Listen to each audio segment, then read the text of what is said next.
of the reading, which will be Ruth sharing poems from Fire Regime, which is upcoming from Moonrise Press, and other desert poems. So please welcome Ruth Nolan again. Thank you. And Lucy, thank you for that lovely reading. I loved hearing your new poems and taking us into so many different ecosystems, especially now during the pandemic when we can't really go to these places. I think not only warms my heart, but it helps me feel like, you know, we're sort of able to see the interconnectedness of everything because the pandemic is really affecting the whole world. So thank you for those wonderful poems. I'm going to read a few poems from my forthcoming book, Ghost Flower. I'm sorry, Fire Regime. We changed the name. And here we go. Barely There. 27 Februaries ago, with a case of Budweiser, I hiked all the way to the top of East Ord Mountain in the middle of the Mojave Desert with 3 guys from the fire crew. Kevin, who made more than $1 million growing marijuana in a hydroponic greenhouse. Tom, my boyfriend, who was strictly vegetarian and liked to take apart Volkswagens. And Vince, a Native American often mistaken for Italian, the future father of my daughter.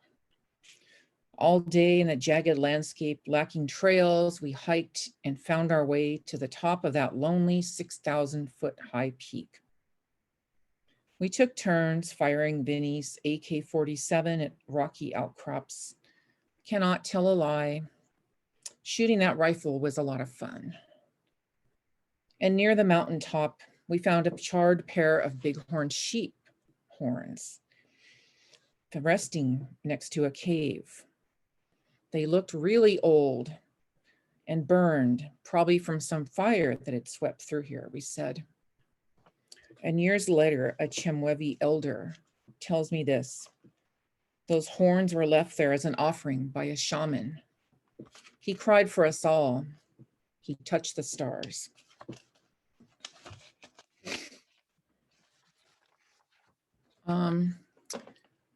Raise your hand if you like the desert. Good. It's really fun to be like kind of bringing all of you. I know you're in beautiful Northern California, which I love.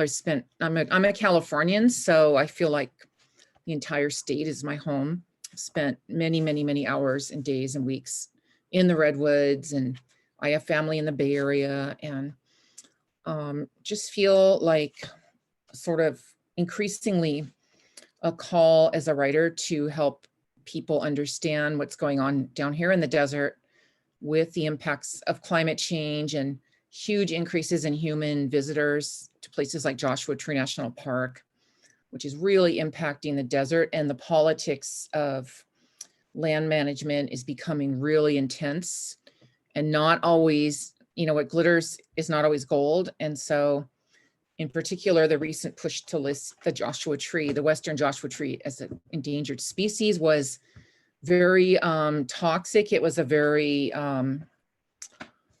not a very good move for many reasons. So I'm actually trying to write more about this. And among them is people of color and people in areas of the Mojave that need affordable housing are sort of being pushed out by people of privilege from other parts of the desert. So anyway, has anybody heard of what the smoke tree is? If you've been to Palm Springs or parts of the desert, the smoke tree is sort of this mint green, really fluffy looking bush that grows in desert washes. And a lot of desert painters, the plein air desert painters of the mid 20th century, there's a whole school of desert plein air artists.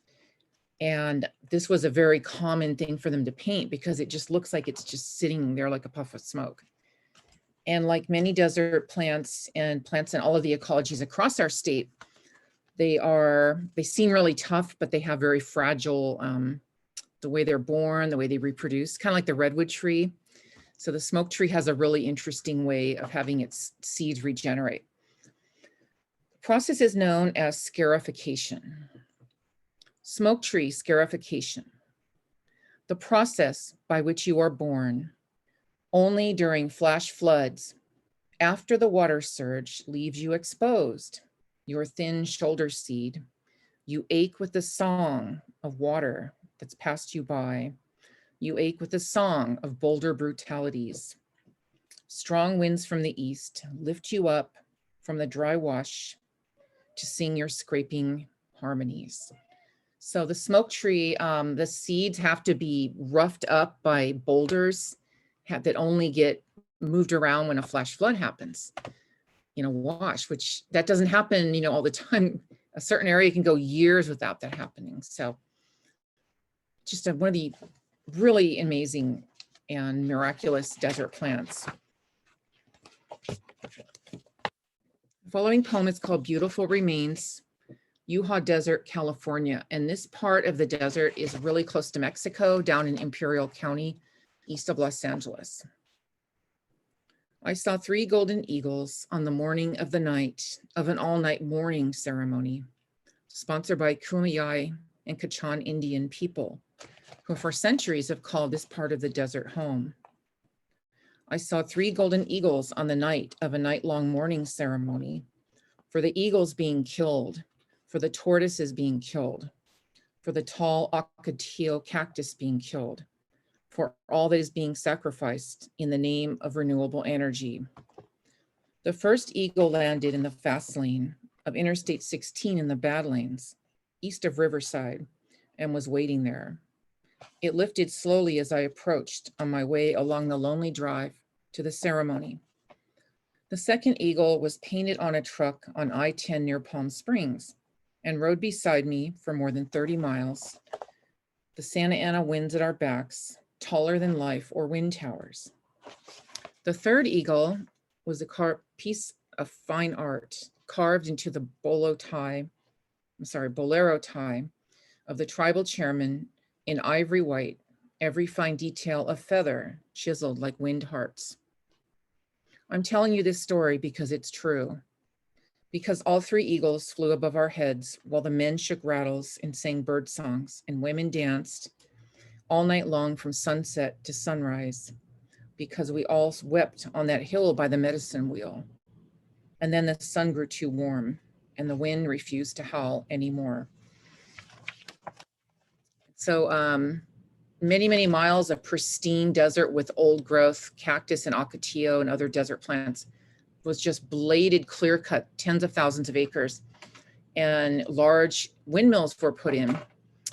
And ever since they've been built, they've been breaking down. They've sparked fires in the desert. So just very interesting that it hasn't worked out as was planned. The next poem is called China Ranch, North Mojave Desert, 1912. This is a place in the Mojave Desert. It's a canyon that's close to Death Valley, an exotic, beautiful canyon, a riparian area filled with. Also, there's a large date farm in there. And this is a true story that took place in 1912 at China Ranch. Because the baby died suddenly one morning, almost making it until the end of summer. His mother never cried. The temperature that day was 118 degrees at noon. Did anyone see who lit the fire 3 weeks later? Hired men cutting back the date palms heard the children scream from inside the wooden house. They found the woman down by the creek, unable to move or talk, her husband's hunting rifle in her arms. The next morning, they packed her bags, put her on the train, which pulled away. No one waved or said goodbye. Thunder, lightning, rain that night, first in months, heavy as lead shot.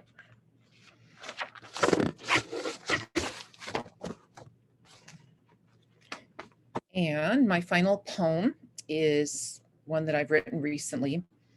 I'm writing quite a bit right now about wildfires. I'm actually writing a memoir about my time spent fighting fires, and working to articulate from a firefighting perspective, but also from my research with my one research project on wildfire, some of the influences and factors that combined to make the dome fire of the Mojave Desert, which you may have heard about, burned 40,000 acres. And what happened? Why did that fire get so big? What are the impacts to the desert ecosystem and so forth? So this poem is called Teaching My Daughter to Put Out Fire. It isn't your typical scenario. A young mother who worked 7 years ago as a wildland firefighter drives her Jeep in 4-wheel drive up 3 and 14, the back road to Big Bear, from the desert with her daughter, 5 years old, to reach the Rattlesnake Fire burn zone, the last fire she ever fought. This is another July day. The mother wants to see for herself how the mangled landscape looks today, what remains of the Joshua and pinyon trees, what bird sounds might filter now through the barren air, what reference points remain to negotiate by. Without the Jeffrey pine or live oak, without the juniper, and she worked on this fire. She watched it burn away.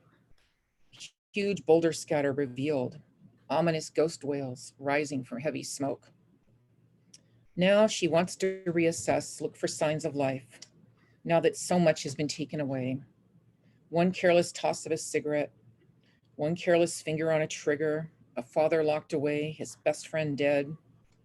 Some things have been destroyed forever. Some things have been saved. Some things new and strange seem to be growing in this place. Will there be birds, ravens, a few western jay? Will there be mountain wildflowers suckling the dark dirt? Perhaps a few deer negotiating their way across a moonscape on their way to a small spring? Will there be jackrabbits hopping in and out of the slowly dying remaining Joshua trees before they reach the lonely place? En route, the mother and daughter stop at an empty campground so the daughter can run and play. And her daughter spots it first, a wisp of smoke, tickled by light wind and rising. A careless camper. It's a campfire that wasn't put all the way out. So the mother reaches for her army shovel and hands her daughter a bottle of water. We have work to do, she says. This is how you put out a fire before it has a chance to erupt and become a dangerous thing. Look for the small things, a wisp of sexy smoke, a gleam of orange eyes, a seduction of tiny flame. This is where it starts, and this is where we can make it stop. Nothing more will burn here today. Thank you. That's it. Thank you. Thank you so much.